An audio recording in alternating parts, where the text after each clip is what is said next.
அருகருகே இருந்த 2 வீடுகளில் சாப்ட்வேர் என்ஜினியர் ஒருவரும் ஓய்வு பெற்ற முதியவர் ஒருவரும் வசித்து வந்தனர். இருவருமே ஒரே மாதிரியான செடிக் கன்றுகளை வாங்கி தங்களின் வீட்டின் அருகே நட்டு வைத்திருந்தனர். சாப்ட்வேர் இளைஞர் அந்த செடிக்கு தண்ணீர், உரம் என்று தினம் தினம் வாரி வழங்குவதை வழக்கமாக கொண்டிருந்தார். அந்த முதியவரோ தினமும் சிறிதளவு நீரும் உரமும் மட்டுமே தன் செடிகளுக்கு கொடுத்து வந்தார்.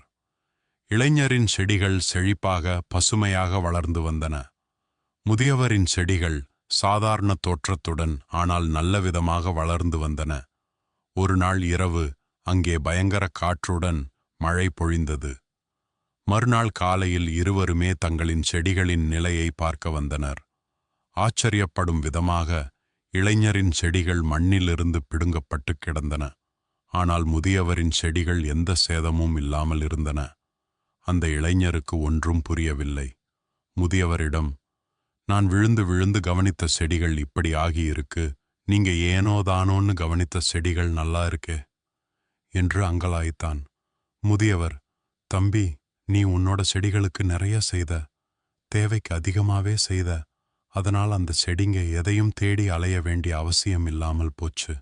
அதனால் அதோட வேர் உள்ள போகாம இருந்திருக்கு. நான் என் செடிகளுக்கு அதுக்கு தேவையான அளவு மட்டும் தண்ணியும் உரமும் கொடுத்தேன். அதுக்கு மேல இருக்க தேவைக்கு வேறு மண்ணுக்கு உள்ள போய் தேட வேண்டிய அவசியம் இருந்தது.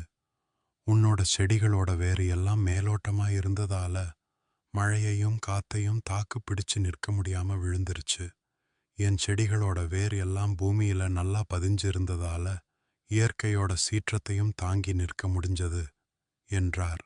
முதியவரின் பதில் அந்த இளைஞனுக்கு மட்டுமல்ல, நம் அனைவருக்குமே ஒரு நல்ல வாழ்க்கை பாடம்.